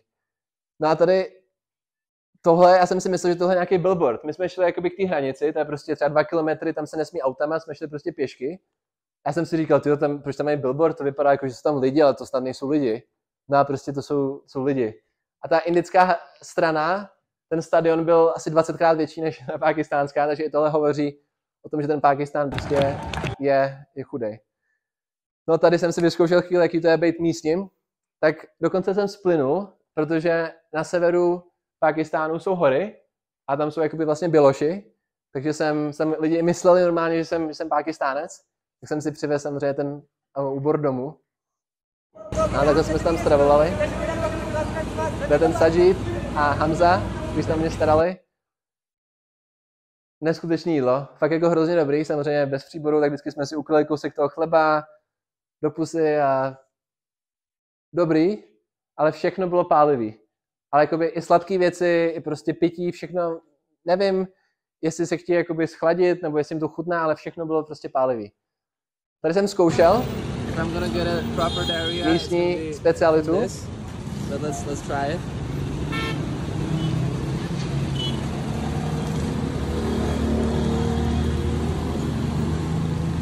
So how is it like? It's good. Jak jsem říkal, jestli jsem dostal nějaký projem, tak to možná byl z tohohle. No a tady, vítejte doma. Tak tady bydlí soused, tady bude Jardy dům.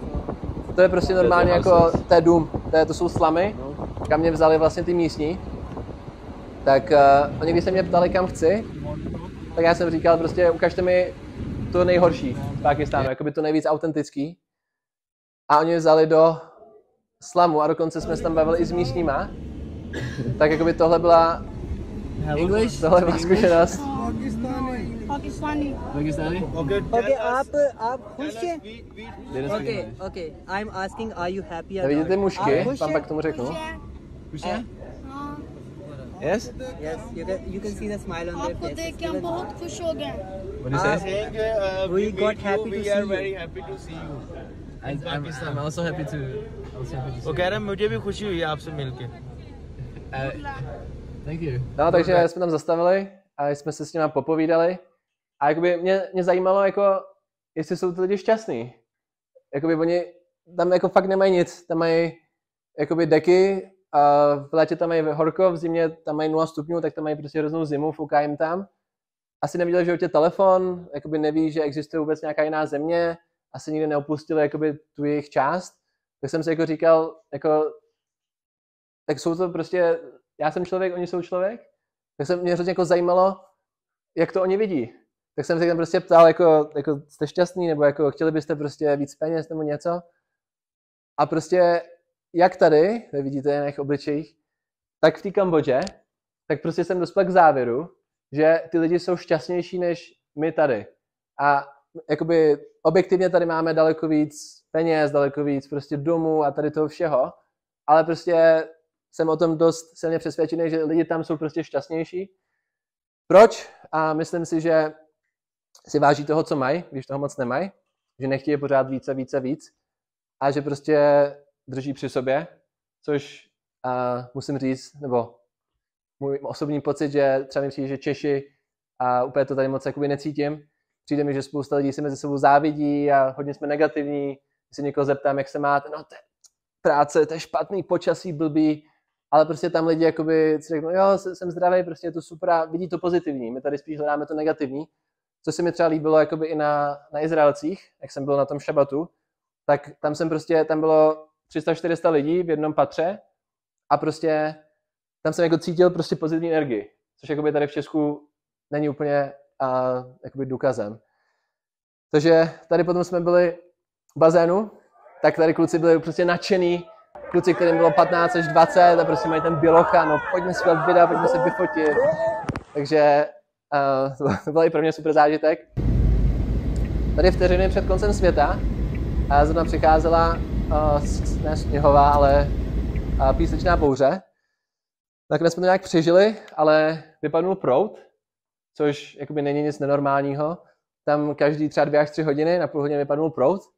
Tak si představte, jakoby má fungovat a najednou prostě bum, vypadnul proud. Takže jakoby tam nemají ani ty základní životní věci, jako prostě internet, střecha nad hlavou a tak dále. No a potom my si jako říkáme, tyjo, tam mají hrozný nepořádek, oni hází ty věci do oceánu a jako proč se nejsou trošku čistotnější. Tak jakoby k tomu bych pak řekl, že oni mají jakoby reální problémy. Jako my tady se nestrachujeme o to, že prostě nemáme co k jídlu, ale oni jo. Takže potom jakoby chápu, že prostě řeší fakt, jakoby oni potřebují přežít do dalšího dne, do dalšího týdne. Takže bylo zajímavé se podívat jakoby na to těmahle očima a snažit se jakoby je pochopit, což jsem pochopil. Eiffelovka.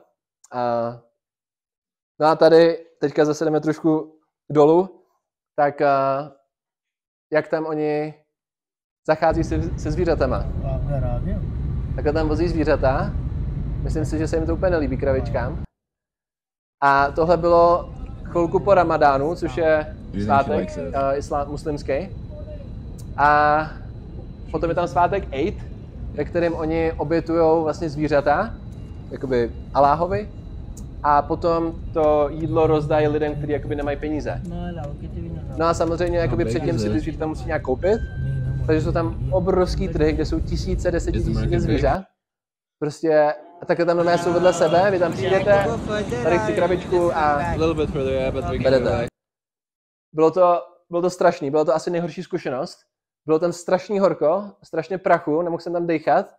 Všude tam byla krev, byl tam smrad. Prostě bylo tam strašně moc jakoby aut, strašně moc motorek, jakoby bál jsem se, že tam prostě právě někdo zajede.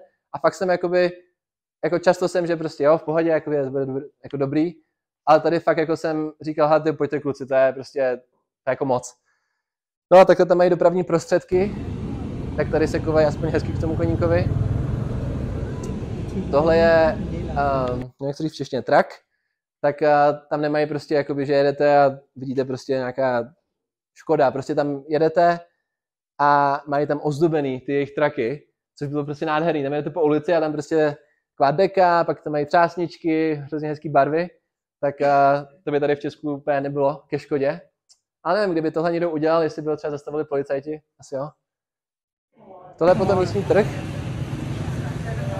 Je zase, jak to tam vypadá, prostě starý domy, tady jakoby elektrika, prostě lidi, odpadky, hrozně moc lidí, hrozně málo místa, hrozně velký horko, hrozně moc prachu, což tohle jsem nezmínil v Kambodži, ale tam teda, teďka kdybyste mi rozřízli plíce, tak vidíte asi něco jako dost nehezkýho, protože tam byl strašný smog. Když jsme tam jeli po ulici, tak tam vlastně decháme jakoby z plodiny z těch motorek, ještě s těma 40 stupněma. Rouška prostě není možný v těch 40 stupních mít roušku, takže úplně moje plíce dostaly trošku zabrat. No a tady potom poslední část výletu, poslední část přednášky, byl výlet na sever Pákistánu do hor. No a když mi bylo řečeno, že uvidíme Hindukuš, že uvidíme Karákoram, že uvidíme Himaláje, že uvidíme ještě nějaké další věci, tak jsem říkal, let's do it. A tohle je před odjezdem. Ten Hamza mi zaplatil, vlastně to je místní kapela, tak no jim dal peníze, ať jakoby mě zahrajou takový koncert. Tak schválně, jestli bude tohle fungovat. Tak vlastně to bylo posledních 5 dní, kdy jsem tam byl s tím kamarádem, s tím Adnanem a měli jsme naplánovaný výlet prostě do přírody. A na severu Pákistánu, nevím, jestli to víte, tam jsou vlastně všechny ty 3 největší pohoří, nevím, jestli na světě, ale prostě Karákoram, Hindukuš a Himaláje tam protínají. Mají tam spoustu 8000 a všechno je tam minimálně nějakých 5 nebo 6 000 metrů. A já jsem si v tom Lahore, kde bylo 45 stupňů, musel koupit zimní bundu, protože tady bude -5. Takže já tam prostě jak úplný blázen, tam chodím mezi těma obchodama a jako jestli mají zimní bundu prostě. Bylo tam 45 stupňů. Sehnal jsem ji. No a tady se hodila, takže tady teďka budu mít krátký video, nebo další video, a jak tam vypadá prostě ta místní příroda. Tohle zase, ze 45 stupňů jsme jeli nějakých 20 hodin a sníh, nádherná příroda.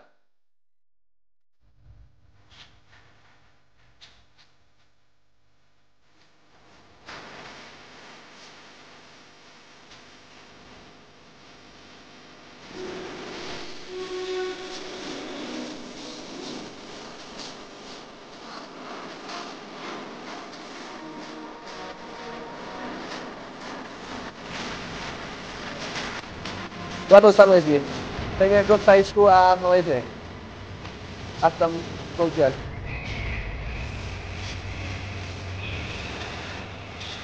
A jako jak tam zase ten Chile.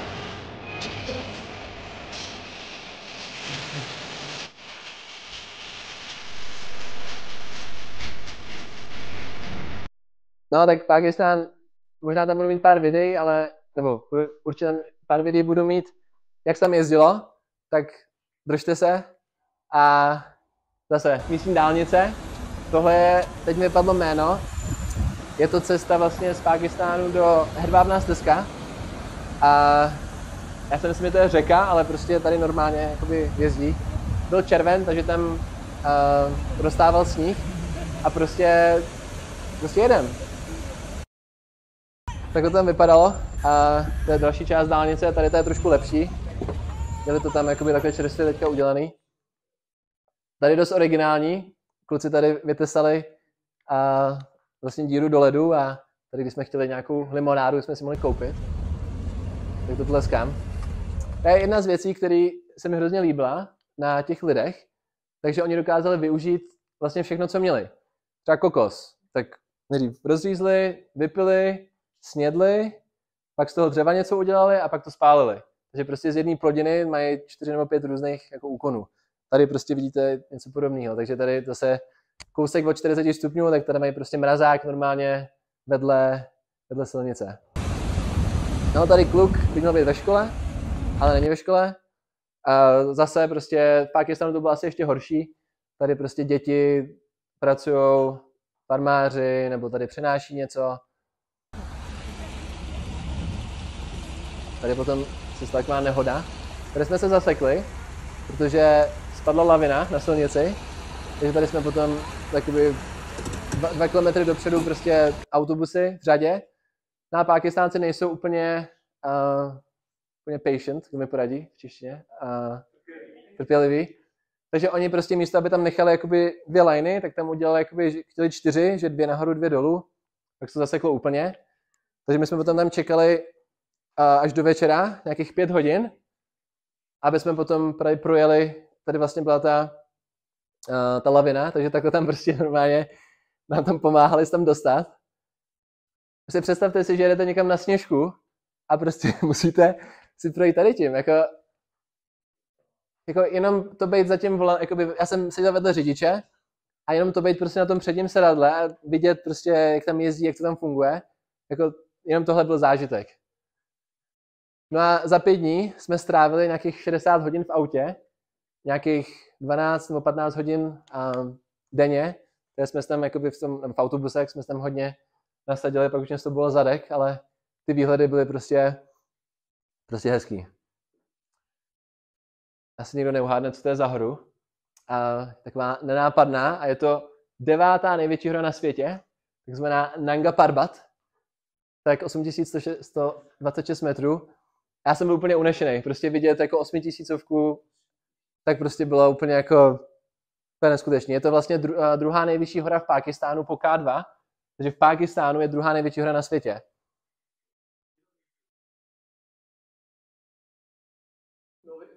Tři až 4 tisíce. A trošku mi to připomínalo, když jsme s kamarádama na Havaji, tak tam vlastně na jednom ostrově jsme viděli poušť, viděli jsme tam sníh, viděli jsme tam sluníčko, viděli jsme tam déšť, vlhkost, sucho, tak to bylo něco stejného v tom Pákistánu. Zeleň, nevím, co to je, prostě řeka, poušť, hory, sníh a hrozně rychle se tam jakoby měnila ta příroda. A musím říct, že to byla ta nejhezčí příroda, co jsem v životě viděl. Prostě, ať to byly ty hory, ať to bylo ty lesy, tak to bylo nádherný. To jsou takové Alpy pákistánský. Tohle bylo jezero, mám tady úplně hezkou fotku, 7barevné jezero. A jakoby jenom takhle prostě mít to jezero, tam se koupat, tady potom mít ty hory, tohle v nějakých 4000 metrech. Takže jakoby trošku vzdechání jsme tam museli si dát pozor. Tady fotka moje na silnici. Tak tam prodávali různý řetízky a všechny tady ty věci. Hodně barev tam vidíte. No a tady tohle je nejnebezpečnější most na světě. Údajně. Takzvaný Hussaini Bridge. Tak jsem si říkal, tyjo, nejnebezpečnější most na světě, jako co to bude. No tak nakonec to vypadalo takhle. Docela v pohodě. A I have a camera on a different side. Jsem tady musel natočit. Sorry. Later.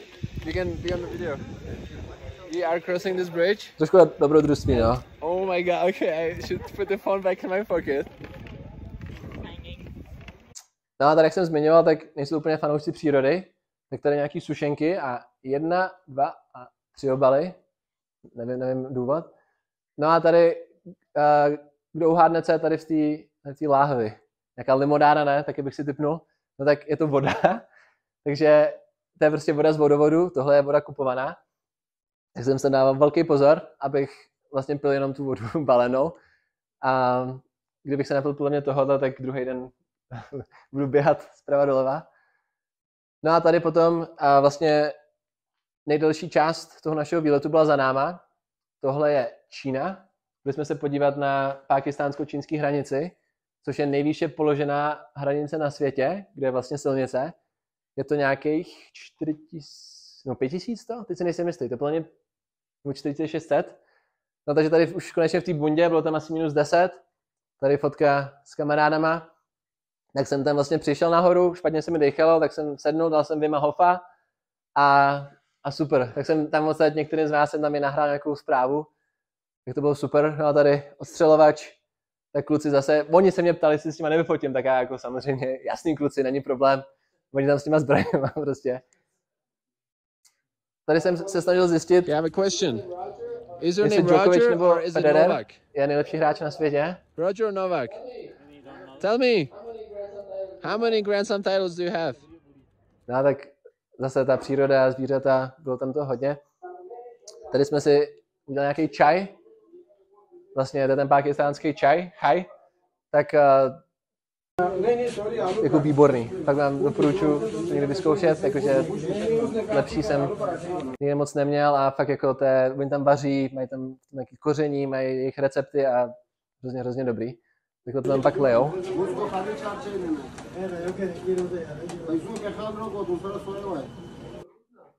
Sladký, takový jako mléčný. A mléko tam podle mě nedávají.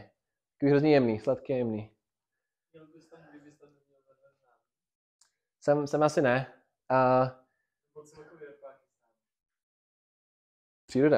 Příroda a dobrodružství, no.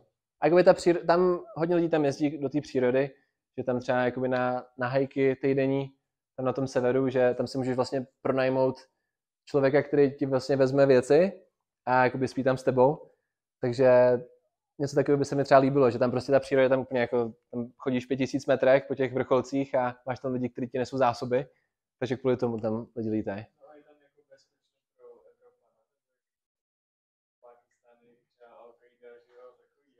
Tam ne zrovna už, ale no, jakoby jsem tady, tak očividně to bezpečný je.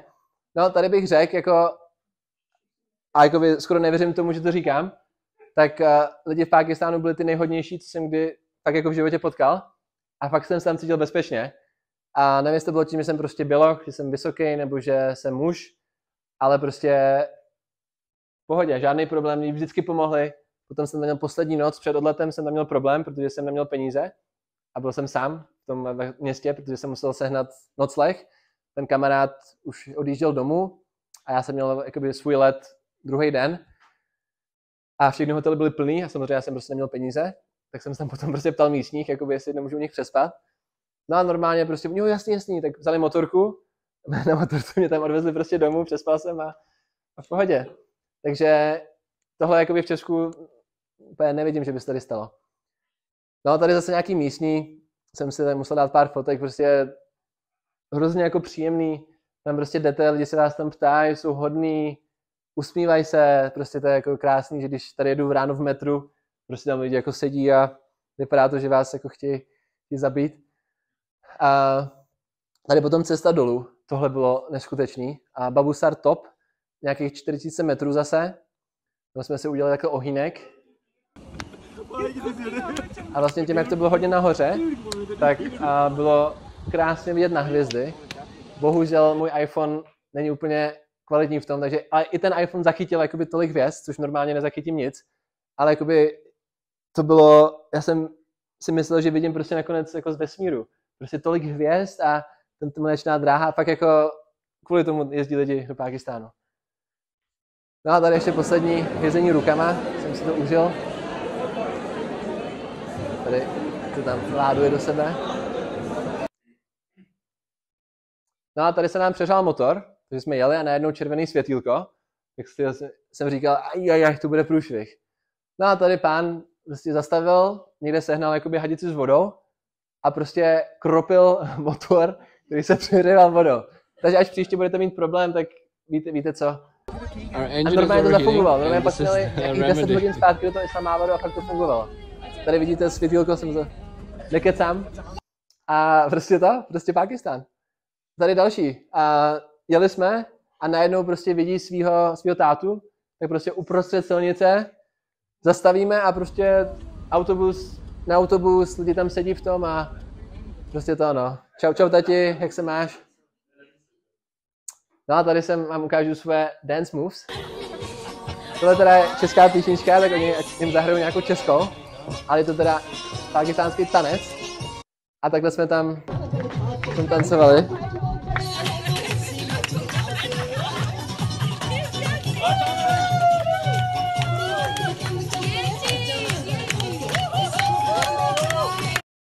No a to bylo zase jakoby zkušenost, prostě také se jako udělat kulturní večer. Jediný běloch jsem tam byl samozřejmě. Za celý Pákistán jsem potkal 2 bělochy, byl to jeden Chorvat a jeden Španěl. Takže vlastně všude, kde jsem byl, tak jsem tam byl jakoby sám, lidi tam po mě koukali a prostě super zážitek. No a tady, jestli máte hlad. Tady jsme se potom zase zasekli. Já tu už tady pak nemám video. Tady jsem jsme se zasekli, jak jsme museli jít ven z autobusu a tam zase prostě se tam baví se mnou lidi, jeden kluk chce fotku, tak jakoby, jak se jmenuješ, jmenuji se Vakar a jako jo, super, tak potom se mě nějak jako začíná ptát, jako co dělám, já se zeptám jeho, no a zjistil jsem, že to nějaký místní influencer, asi s 10 000 sledujícíma, pracuje jakoby freelancer na volné noze a vlastně až dosud jsme spolu v kontaktu, takže jakoby takhle se tam jednoduše dají potkat kamarádi. No a tady už bohužel cesta se chýlí ke konci, nebo už je úplně u konce. Tohle je ten předposlední den. Už se loučíme s kamarádem, s Adnanem. Bylo to krásných 5 dnů a tady potom reflektuju o tom svém výletě, tak jsem si to hodně napsal a to vlastně to bylo už den před mým letem zpátky. No a normálně v Pakistánu mají baťu. Já jsem úplně si říkal, tyjo, počkej, fakt to vidím správně? No a viděl jsem to správně. No a tady už potom můj let byl v 5 hodin ráno, takže jsem dal budíka na 2:30 a už zpátky letěl jsem tady už Turkish Airlines, takže výlet u konce. Jak jsem zmiňoval teda na začátku, tak teďka už nás čeká jenom lekce, nějaké diskuze, tak tady jsem si vypisoval lidi vlastně ze zemí, který jsem potkal, tak 34, tak tady prostě Belgie, Brazílie, Singapur, úplně jako z celého světa. A to jsem počítal jenom lidi, se kterými jsem měl minimálně třeba 15-20 minut konverzaci. Tady Nová Kaledonie prostě jako, tam to byla holka, to je vlastně kousek u Austrálie.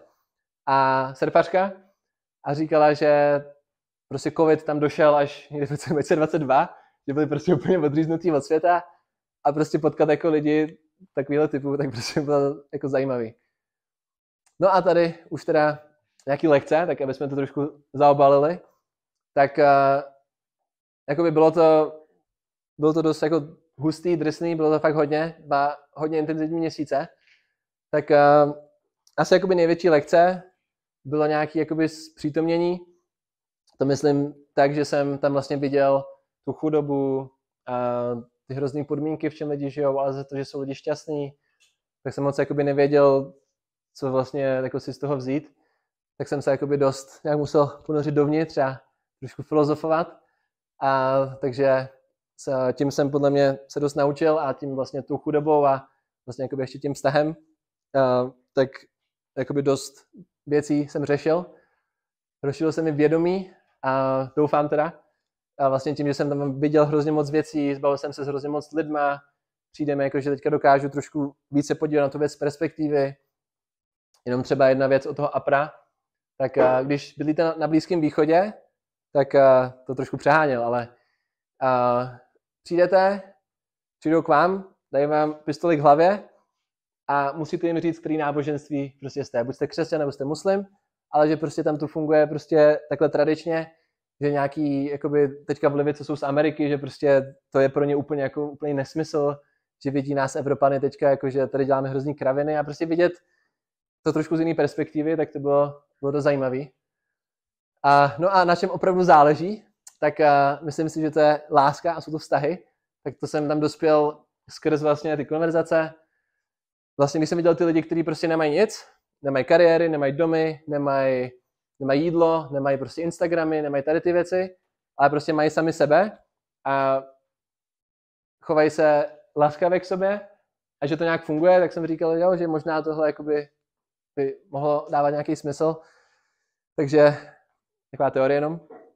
A trošku se mi zlepšily moje sociální skilly. Vlastně tím, že jsem tam potkával jako desítky lidí, tak navázat konverzaci bylo jednoduchý, ale je to úplně něco jiného než tady. Přijde mi prostě i tak pořád jakoby tady v Česku není jakoby možný prostě jít za někým v metru a prostě se s ním začít bavit. Tam v těch hostelech prostě bylo hrozně jednoduchý, ale jakoby je těžký nějaký věci přenést z toho cestování takhle jakoby do Česka. A komfortní zóna, tak ta se mi dost rozšířila.